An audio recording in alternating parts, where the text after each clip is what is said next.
What up, y'all? It's the Robot Watcher, and I'm back with another video. I know it's been a break. Some stuff happened, but let's get into this late night drop. Let's look at some guys that could be superstars or stars that's still left in day 3. Let's go ahead and get into them sleepers. Now, we're not going to do super long breakdowns or anything like that. Most of these guys probably won't be superstars, but I do think it's some guys with some superstar and star upside still left in this draft that if they go to the right system, if they're used right, definitely could be one of those. But let's start out with the first guy. How is Spencer Rattler still on the board? If you're the Rams, if you're the Saints, if you're the Giants, I think taking a day 2 flyer in the second round would have been a great pick on Spencer Rattler. Good pocket presence, good arm talent, shows so many flashes. Maybe, yes, he needs to sit for a little bit. He has matured over time, but he could be a really, really good quarterback. It's day 3 is crazy. At least he should have been in the 3rd round. Day 3 is crazy. Somebody's going to get a steal, whether he ends up being good or not. This is just good value at quarterback, especially if you have an older starter that you're kind of waiting to push out the pastor after a while, or a really good guy that you may not be able to pay in a couple years. Dolphins, wink, wink. But really good player. But let's move on to the next guy. Now, if you follow the Real Ball Watcher on Twitter, which you should, I've talked about this guy way back. I want to say in like December, maybe even November. Jacob Cowling. I love this little dude. I think he's 5'8", 5'7", so I kind of backed off a little bit once I seen him measuring at the, was it the Senior Bowl where you're measuring at the 5'8", 5'7"? Kind of makes him almost a slot-only guy most of the time. But, man, he is lightning quick, lightning fast, ran 4.38, shifty, most nuanced, insane route runner. Really, really good production at Arizona, and where he was before, I forgot where he was before, but just a really, really good player. Just reminds me so much of Jamari Thrash last year when it comes to his route running and quickness, things like that. Reminds me so much of Tank Dell also last year. I said Jamari Thrash. I mean Jaden Reed. Also reminds me so much of Tank Dell with just that quickness, route running, and nuance, things like that. I think if you put him in your system as your starting slot receiver, or you move him around, give him some free releases, boy, he's going to route guys up. He's going to be an amazing, and he's a pretty good yak threat also. I mean, there's clips where he's routing up Christian Gonzalez last year, who's probably the best corner in the draft, if you ask me. But really, really good player. This is a guy that I think has star/superstar potential in the right situation. I think he could be a star almost no matter where he goes if he gets the opportunity. But he could be, like I said, Tank Dell if he goes to the right place. But let's move on to the next guy. Now, next on the list, this is a guy I'm really surprised didn't go, especially to somebody like the Chiefs, who I don't think they've taken a defensive player yet. Somebody like the Chiefs who just lost a corner. Cam Hart, I think, is a really, really good corner. Really long, pause, like 6'2", really lanky frame, pause. Really, really good cover skills, really good tackling technique. He's just an overall steady corner. Aggressiveness, he can press, quickness. He played really, really well against Marvin Harrison Jr. every time these past 2 years that Ohio State has played Notre Dame.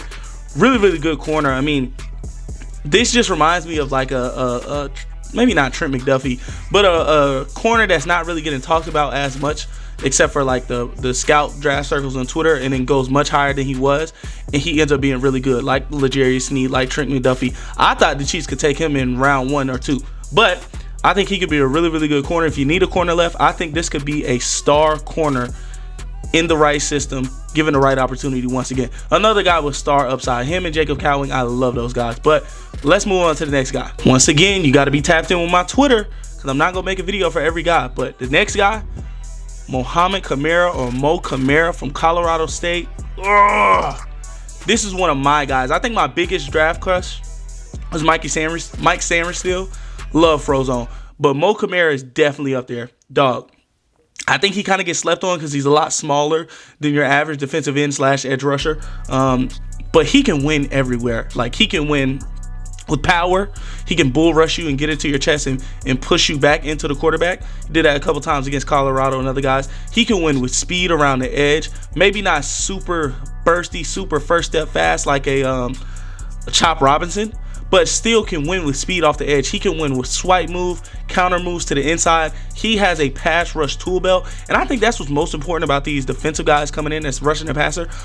Everybody loves tools, whoop-de-doo, but do you have the move set already? I think guys with the move set will last much longer in the league than the guys that are just freaky athletes that you're hoping can learn. This guy has a lot of moves in his bag, really deep pass rushing bag.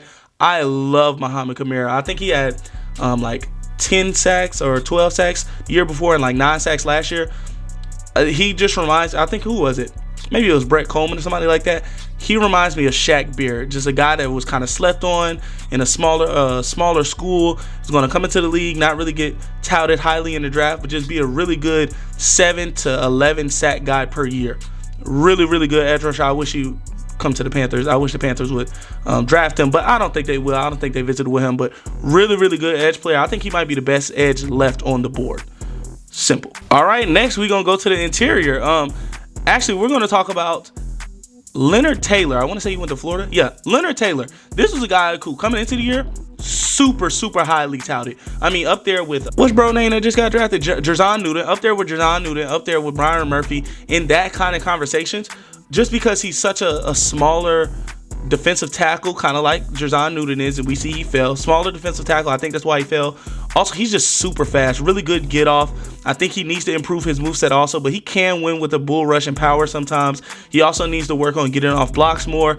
I do think that Miami, or was it Florida? One of those guys. I think it's Miami, the U. They did him really, really dirty. A lot of the times he's playing two wide, nose a lot of the time, and I don't think he's a nose at the next level or in the college level. Obviously, he did good enough to be drafted, but I think if you're a 4-3 team, and you put him at 3 technique, even at 4 sometimes, or if you're a 3-4 team and you put him at the 3 technique, oh man, he's gonna be a nasty pass rusher. I think if you have a guy like sorry to keep making stuff about the Panthers, but like a Derrick Brown, who is much more power, moving guys around, you kind of got a double team because he's so strong. Putting a guy like Newton or putting a guy like Leonard Taylor, who we're talking about right now, or Dwayne Carter, who was on this list before he got taken, those explosive guys will be really, really good to mix it up on the defensive line. I really love him and getting interior pressure. At worst, he's a DPR player, but if he can pull out and, not pull out, that was kind of crazy. If he can pull out, why I keep saying that? If he can bring out the potential that he has in him by getting off blocks, being more consistent against the run, using his hands a lot more in the pass rushing game, really, really, really good player. I love that explosiveness at defensive tackle. But let's move on. Now, this guy is close to my heart. If you don't know, I'm a Ducks fan. First video I ever did for scouting was Troy Franklin. Another guy, we'll get to it at the end. Brandon Dorlus from Oregon. This guy reminds me of Eric Armstead. He just can play all over. Oh, what's the other guy that went to Oregon that they traded to the Colts? Y'all know who I'm talking about. He can play all over the defensive line. He played all over the defensive line at Oregon. He can play your regular hand in the dirt 5 technique in a 4-3 system. If you're playing 4-3, he can play the 3 technique if you want to. He can line up as a kind of defensive end in a 3-4 technique, not the outside linebacker, but the defensive end. So in the 4 and the 5, maybe even 3 technique. He just has the speed and hand quickness to get off of guys. The initial burst on the inside to beat guys on the inside. Also has power that he can win with. Really good at containing the edge. Also can be really good in the run game. Kind of those splash plays, getting to the backfield quick and make a stop in the backfield. I think this is a really, really good guy. I'm not sure why he's getting slept on so much. I don't necessarily think he should have been like a 2nd round guy, or maybe not even a 3rd round guy, but I think it's very interesting that he's still on the board when he has so much upside. He can improve in the run game, he can improve his consistency, but man, if you get him to the right team, it's almost like Justin Madubuike a couple years ago. I love Justin Madubuike. I think he went the 3rd or 4th round. You see, he was dormant for so long, and then this year popped out of nowhere. I think he's one of those defensive tackles where he's not going to be good immediately. He might even not even be good year 2. He might not even be good year 3. But year 4, coming into that 5th year option, well, not 5th year option, he's not a 1st rounder, but year 4, maybe even the end of 3, he might kick it up and become almost a star player if you can develop him right and get him to use his moveset and be more consistent, especially in the run game and using his, quickness and things like that. But really, really good player. I love Brandon Dorlus. I know the Panthers brought him in for a visit, so I wouldn't be mad if we took him at 101 or anywhere in this draft. So shout out to Brandon Dorlus, another guy, like I said, could be Madubuike type impact.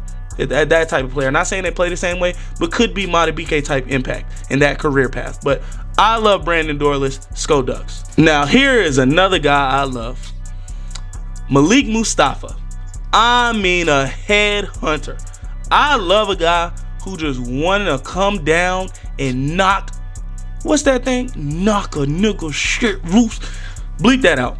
But I love a guy who will really come down and lay the thunder on somebody. He loves to run the alley downhill. You will have a linebacker set up, right? You know where linebackers play off, usually 5 to 7 yards off from the line of scrimmage so they can see, read, and react. Mustafa will be 15 yards deep. He see that alley, he's running it, and he's beating the linebackers to the backfield. That's how fast he can clear an alley and just lay the boom on somebody. Just a great tackler. One of the best tacklers in this class as a safety. Maybe in this class, period. But man, he's still pretty good in coverage too. Of course, he's a work in progress, but he's still pretty good in coverage. That speed that he has to run the alley, he can use that to close gaps. He can use that to read defenses, kind of play guys who are running fades from the slot, things like that. I think if you put him in that star role, which if you watch my Mikey Sainstill video, I also said he could play this. That kind of Kyle Hamilton role, kind of move him around from safety, nickel, blitzing him and stuff like that. He could be really good also. I like him in that role just as much, not just as much, under Mikey Sainstill, who I like the most in this class, and under Cooper DeJean, who I like the second most in that role.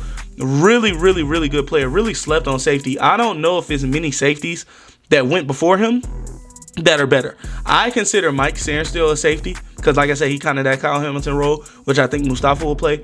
Outside of that, and maybe Cooper DeJean if he plays in that role.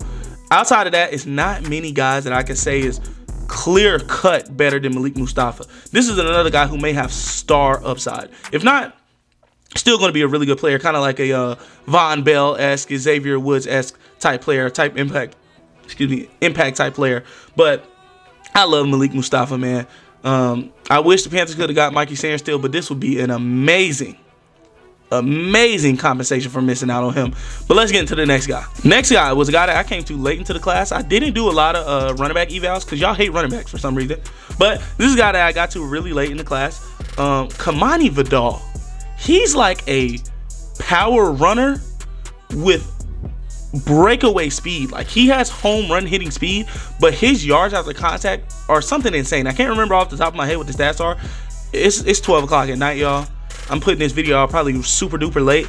Appreciate that it's coming. I don't have everything set up for y'all. You know the draft started 12 tomorrow. But anyways, I mean, he is a bowling ball. He can bounce off of guys. He stiff arm guys. He's run through arm tackles, run through space. But he also has that breakaway speed just to boom, get up out of there. Like, dog, I think, and he's much smaller. I think he kind of reminds me of that 1 year Doug Martin had. That was really good. But I think he could be a really good running back at the next level. Do I think he will be some star?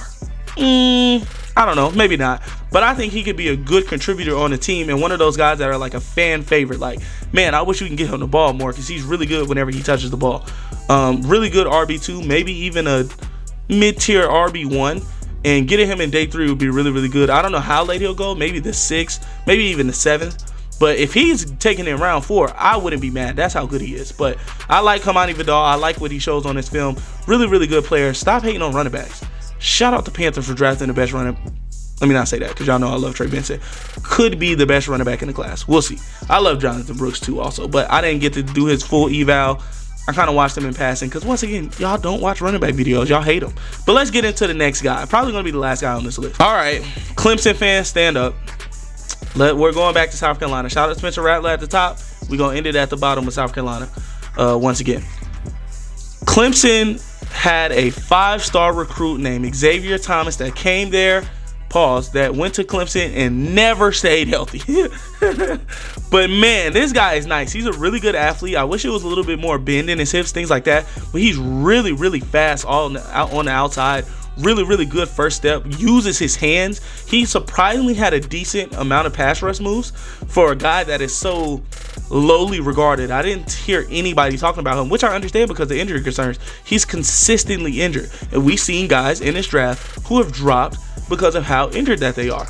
But man, if you can get him to stay healthy, he could be, I'm not going to say he's going to be some star or anything. I think Mohamed Corra has probably a much higher ceiling than him and has a better star potential, but he could be a really good second, maybe third edge rusher.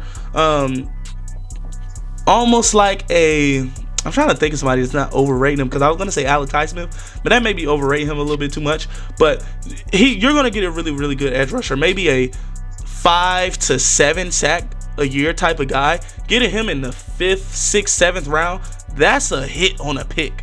That's a hit on the pick. I don't know where he'll go. He could be a UDFA, but if he can stay completely healthy, if you can get him to kind of get that highly touted prowess that he came out with and keep his athleticism up because of the injuries and keep refining his skill set and be a better run defender, he could be a really, really good player. Oh, I know what I'm thinking about. Who's that guy that the Lions had? The Lions had, he went to HBCU, then he got drafted same year, Aiden Hutchinson, and he had like 6 sacks in like the last 8 games because he was hurt. Derek, you know exactly what I'm talking about. Commenting for me. But I think Xavier Thomas could be like him. I think he's a DPR pass rusher for the first couple of years until he's able to get more consistent in running game, get some, strength to him and stay healthy. But man, he could be a really, really good DPR option late in the draft. So like I said, not a star. Everybody in this video is going to be a star, but man, these are really guys that I think can make genuine impacts. Maybe day 1, maybe year 2 that you don't really see coming.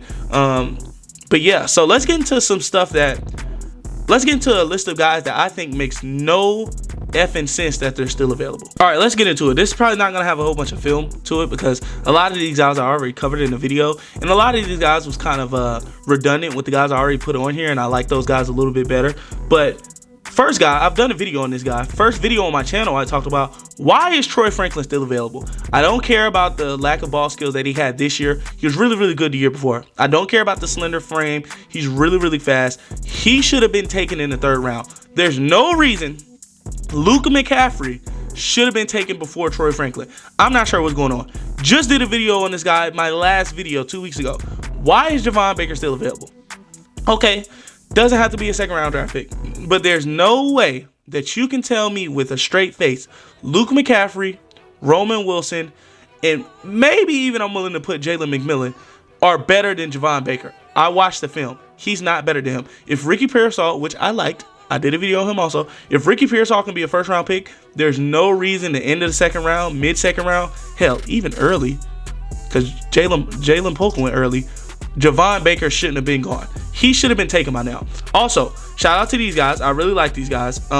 Taj Washington, I like a lot. I think he could be a really explosive player, a really good punt returner on special teams. Kind of reminds me of Khalil Shakur, kind of. Maybe not Khalil Shakur, but something in that realm. Another guy I really like, Mekhi Wingo. I think he's another really explosive pass rusher on the inside. I could be wrong. Could be getting mixed up with somebody else. But I do like Mekhi Wingo. I also like, what's bro name? Y'all know I love Bucky Irvin. I already did a video on him. Think he could be a really, really good player. Also, I don't understand why Jatavion Sanders is still there. There's no way Tip Raymond went before Jatavion Sanders. What are we doing? I love Ben Sinnott. I think Ben Sinnott should have went before him, but there's no way Tip Raymond should have went before Jatavion Sanders. And I'm not even a huge Jatavion Sanders guy, but come on, man, what are we doing?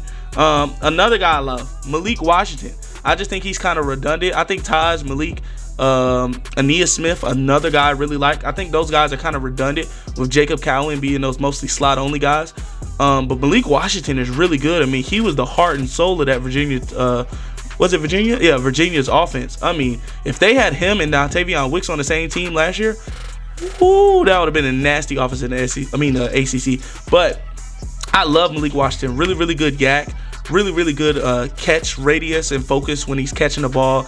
Decent route runner, maybe more than decent. Pretty good route runner, pretty nuanced. Not like he's a raw route runner, things like that. I don't think he's elite by any means, but really good player. Jamari Thrash, another guy I really, really love. If he was much faster, I think he would have went by now. But another nuanced, really good route runner. One of the better route runners in this class, maybe in the top 6-7 guys when it comes to route running. But really, really good player, man. He's kind of slender, but I love Jamari Thrash. He was one of my first draft crushes, if you follow me on Twitter. But I love Jamari Thrash, another good wide receiver. Also, Johnny Wilson, another guy that I kind of have to recant my statements on. I said it on Twitter. I'll say it on video. Once he ran the 4.5, and before he ran the 4.5, when I was watching Nate Wiggins tape, I was like, hey, I kind of see the vision with Johnny Wilson. Maybe. Then he ran that 4.5, and I said, oh, Maybe Johnny Wilson is a pretty good receiver. But anyways, moving on. Who's left? Christian Mahogany, really, really good inside interior offensive lineman. Love him, a mauler. I love Dominic Pooney as almost a developmental center or slash guard. Kyrie Jackson, Sko Ducks. I think Kyrie Jackson, long, lanky corner with some good speed, plays a really good impress man, also in zone. I think he could be a really, really good corner at the next level. Maybe not to the level that Cam Hart is, especially immediately, but I think he could be a really, really good corner. I would love him on any team. Trying to see if I'm missing anybody. Anybody that I want to mention, let me say that Austin Booker I like also. I think he's an interesting prospect at edge. Devontae Walker, this isn't surprising to me. I think he's should have stayed in school, but I understand why he came out. But he's definitely fallen, and I think that I kind of knew that this was going to happen. Ray Davis, running back out of Kentucky, is also a really, really good guy. I'm just giving you guys, you can go look up on your own, things like that. But yeah, I think that's it. I love Tanner Bornolini also at center. Really good. Probably starting center day one. But yeah, there's not anybody else that I'm seeing that I really want to mention right now. But I think any of those guys, maybe Gabe Hall from Baylor, defensive tackle, Javon Sullivan. I haven't watched a lot of film on him, but he seems interesting. He piqued my interest at edge. But other than that, man, that's really it. So that's going to be it for this video. Just gave you guys a couple names at the end that either shouldn't still be there or some guys that kind of piqued my interest. Could be good day 3 picks. I didn't do a full eval on them. But the first 9 guys that I gave y'all with the film attached, those are the guys you should probably wish your team is taking. But this has been a Real Ball Watcher. I'll come at y'all with some other draft video, maybe on Monday or Sunday, something like that. I'm out. See y'all next week. I love y'all. I'm glad to be back.